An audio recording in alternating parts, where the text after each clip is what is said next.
I want you to do something right now. Go grab your moisturizer, your face oil, your cleanser, whatever you used on your skin this morning. Turn it over and read the ingredient list. I'll wait. Okay.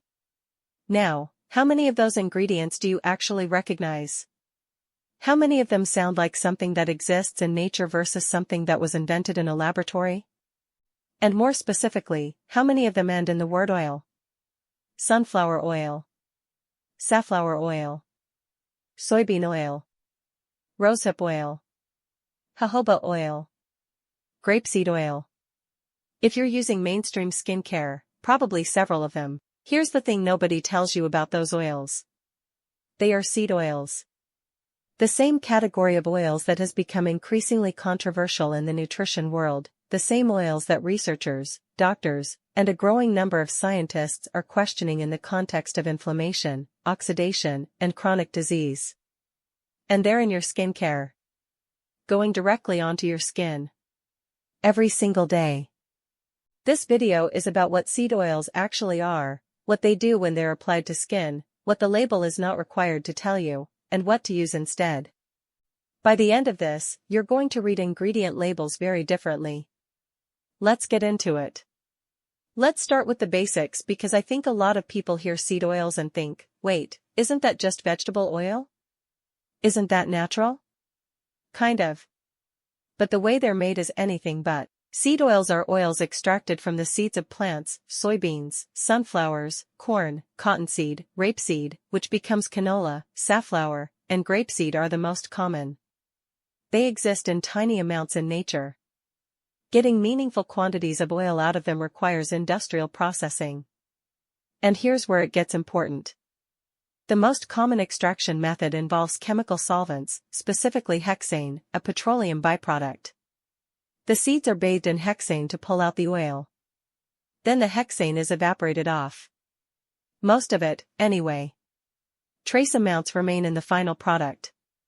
And the FDA does not require manufacturers to disclose this on the label. After extraction, the oil goes through a series of additional processing steps. Degumming, neutralization, bleaching, deodorization. Each step involves heat, chemicals, or both. By the time the oil reaches a bottle, or a skincare formula, it is a highly refined, highly processed product that looks almost nothing like its original source. The high heat involved in processing damages the fatty acids in these oils. It causes them to oxidize. Oxidized fats are chemically unstable, they generate free radicals. And the research on free radicals and skin aging is not ambiguous. Free radicals damage DNA, break down collagen, and accelerate the aging process. So right from the start, before we even talk about what happens when these oils touch your skin, we have an ingredient that has been chemically extracted, heavily processed, heat damaged, and potentially contaminated with solvent residue. And it's in your moisturizer. Here's where it gets genuinely frustrating. The skincare industry is not required to tell you much. Unlike the food industry, which has extensive labeling requirements, cosmetics in the United States are almost entirely self-regulated. The FDA does not approve cosmetic products before they go to market. It does not review ingredient safety before products reach store shelves. It relies almost entirely on manufacturers to self-certify that their ingredients are safe. This means a brand can put seed oil in a moisturizer, call the product clean or natural or pure, and face no legal consequences for doing so, because those terms have no regulated definition in the cosmetics industry. Clean means whatever the brand wants it to mean. It also means that the processing aids used to make these oils, the hexane, the bleaching agents, the deodorizers, do not have to appear on the ingredient list, because they're considered processing aids rather than ingredients. By the time the oil reaches the formula, those substances are technically gone. Technically, there's also the fragrance problem. On an ingredient list, the word fragrance or parfum is a single entry that can legally represent a mixture of hundreds of individual chemicals, including synthetic musks, phthalates, and other compounds with documented hormonal effects. Brands are not required to disclose what's actually in their fragrance blend. It's considered a trade secret. So when you read an ingredient list, even a short one, you're not actually seeing everything that's in the product. You're seeing what brands are required to tell you. Which is a different thing entirely. I'm not saying this to scare you. I'm saying this because you deserve to know how the system actually works.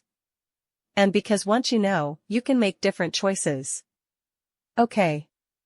So we know how seed oils are made and we know the label doesn't tell the whole story. Now let's talk about what actually happens when these oils go on your skin, because this is the part that I think is the most important and the least discussed. Seed oils are predominantly polyunsaturated fatty acids, PUFAs. The main one in most skincare is linoleic acid, an omega-6 fatty acid. Linoleic acid has some genuine benefits for skin, it's found naturally in the skin barrier, and some research suggests that topical application can help with certain skin conditions. But here's the catch. Polyunsaturated fatty acids are chemically unstable. They have multiple double bonds in their molecular structure, which makes them highly reactive, particularly to light, heat, and oxygen. When PUFAs are exposed to these things, they oxidize. They go rancid.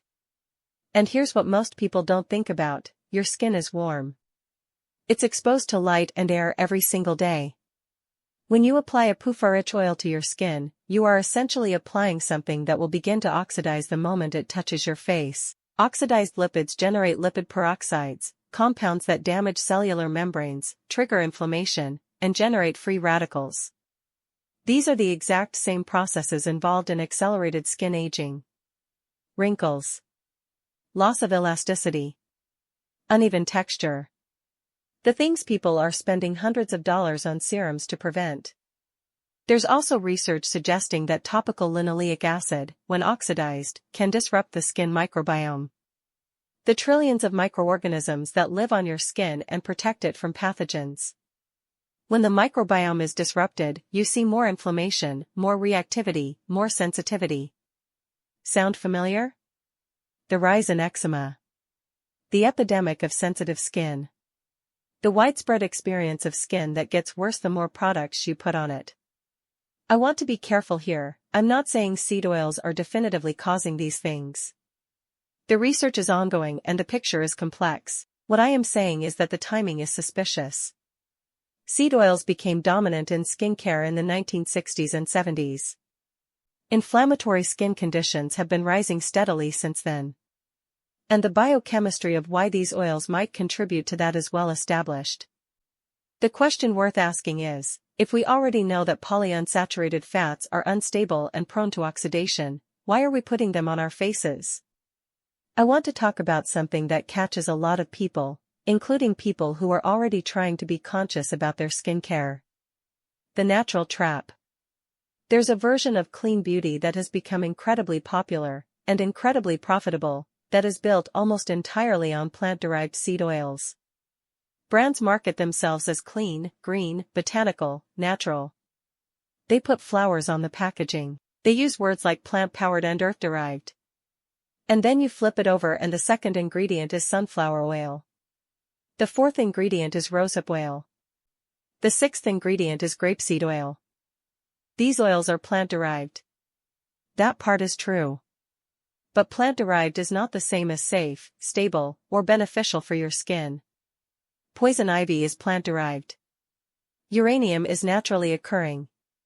The origin of an ingredient tells you almost nothing about how it behaves in the body. The clean beauty movement did something genuinely valuable. It made people start reading labels and asking questions. But it also created a system where plant-based became a proxy for good, and animal-derived became a proxy for bad. And that distinction has very little basis in science. Some of the most skin-compatible, most stable, most nutrient-dense ingredients available come from animals. Tallow. Lanolin. Squalene derived from shark liver, now increasingly derived from plants, but originally animal. These have been used on human skin for thousands of years. They are not inferior to seed oils. In many cases, the science suggests they are superior. The lesson isn't that plant-based is bad.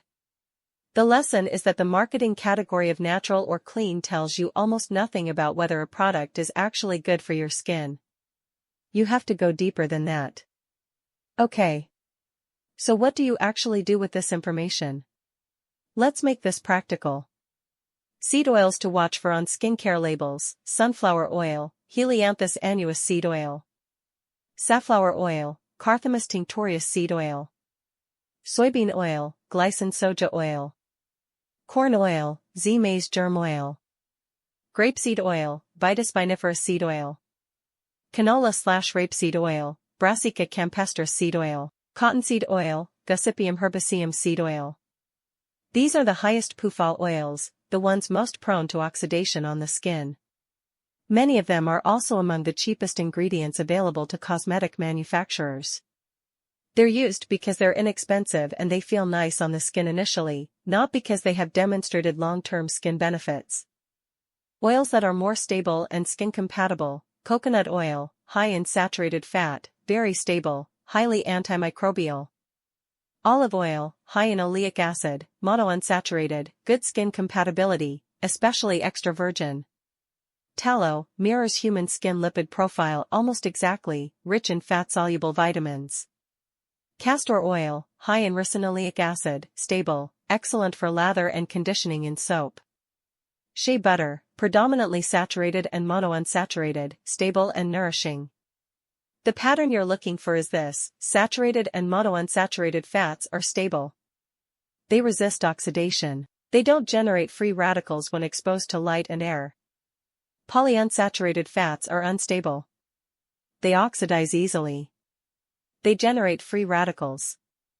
This doesn't mean polyunsaturated fats are always bad, it means they require more care in formulation, more careful sourcing, and more honest labeling about their limitations. Most skincare products offer none of those things. The simplest rule I can give you: the shorter the ingredient list, the more recognizable the ingredients, and the more stable the fats, the better. You are not looking for complexity. You are looking for compatibility. So if seed oils are problematic, what's the alternative? For me, the answer has always been tallow. Specifically wagyu tallow. And I'm not saying that because I sell it because I genuinely believe it's the best thing you can put on your skin. Those two things aren't in conflict. Here's why tallow is different from everything we've been talking about. Tallow is primarily saturated and monounsaturated fat. It is extraordinarily stable. It does not oxidize easily. It does not generate free radicals when you apply it to your skin and step outside. It sits on your face and does its job, which is to replenish the lipids your skin barrier is actually made of, without breaking down into something harmful in the process. And wagyu tallow specifically has one of the highest concentrations of oleic acid, a monounsaturated fatty acid, of any animal fat. Oleic acid penetrates deeply.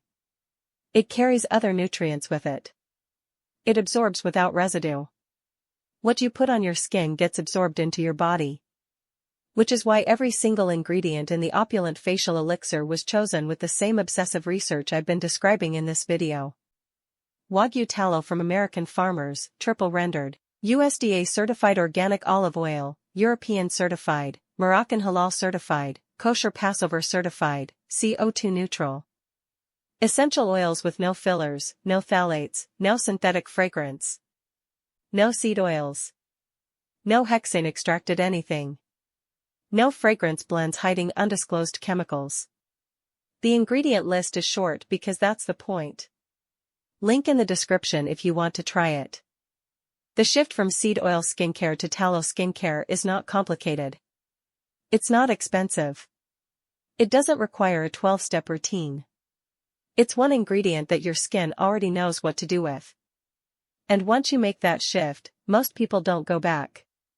Here's what I want you to take away from this. The skincare industry is not evil.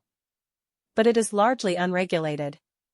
And in an unregulated market, the incentives favor cheap, shelf-stable, good-feeling ingredients over ingredients that are actually best for your skin. Seed oils are cheap. They feel nice. They photograph well. They have a long shelf life. They are the economically rational choice for a skincare manufacturer. They are not the biologically rational choice for your skin.